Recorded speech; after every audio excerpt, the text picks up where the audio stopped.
Breaking news here in batshit bonkers Britain, where Rachel Reeves' ceramic bod ped hair by Lego is killing it on the economy. When I say killing it, I mean she's literally killing the economy, yes. So in the latest figures, unemployment rose to 4.8%. That's the highest since COVID lockdowns.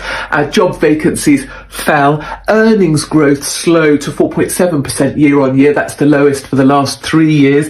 And youth unemployment saw a sharp rise. All this due to breaking news here in what Katie Hopkins calls Bats Hit Bonkers Britain. This time, she's taking aim at Chancellor Rachel Reeves, mocking her as Lego-haired Rachel, while accusing her of killing the economy. From rising unemployment to collapsing wages, Hopkins says the numbers don't lie, and neither does Britain's pain. So, huge national insurance contributions, the fact that no one can afford our energy bills because of the net zero bullshit that's being forced down our throats, and because business confidence is at an all-time low thanks to Keir Starmer as a wanker. Yeah, try muting that, Sky Sports, why don't you? In other news, Trump killing it with his peace deal between Israel and Palestine. He did some great work with our leaders, let me tell you.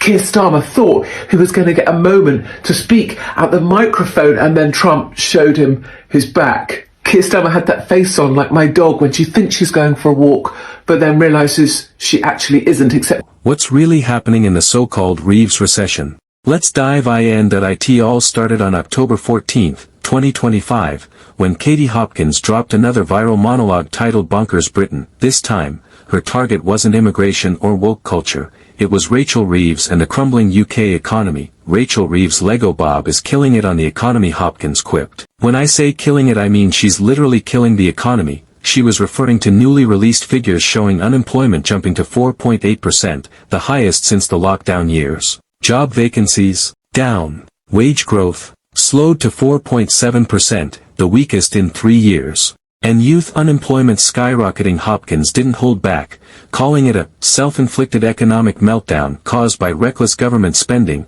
higher taxes, and what she described as economic illiteracy. In a pantsuit, behind the sarcasm, there's a serious concern. The economy is faltering. Businesses are cutting back, inflation is creeping up again, and real wages aren't keeping pace.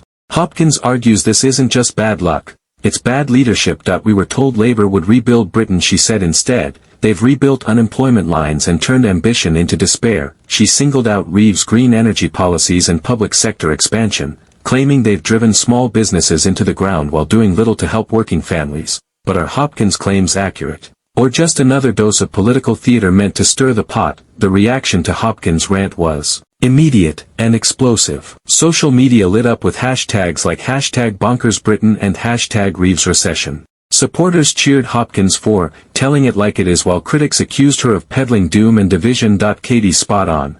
Britain's broken and Labour's to blame. Hopkins needs to stop turning hardship into her comedy act. Even economists jumped in. Some admitted the economy is under strain, while others dismissed her claims as simplistic, arguing that global instability, not just government policy, is driving the downturn. Chancellor Rachel Reeves is now under growing pressure to explain the slump.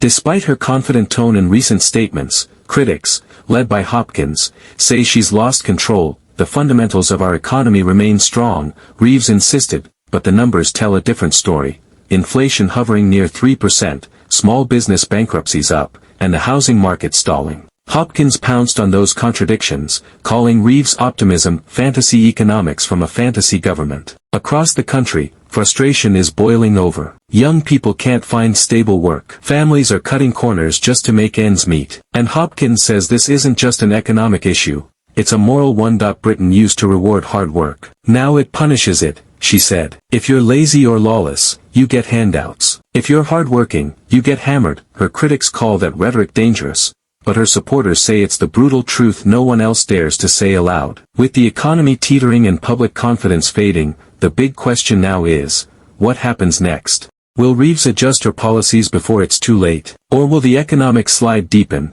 pushing Britain into a new recession? Katie Hopkins may be controversial, but she's tapped into a growing feeling across the nation that Britain has lost its balance, its backbone, and its common sense. And unless something changes soon, this madness might just become the new normal. So, what do you think? Is Katie Hopkins right? Has Rachel Reeves killed the economy? Or is this just more political drama in a divided Britain? Let us know in the comments below. Don't forget to like, subscribe, and hit that notification bell for more uncensored political news and analysis. Until next time, stay sharp, stay skeptical, and don't let bonkers Britain break you. Like this video and subscribe my channel for bombshell political updates.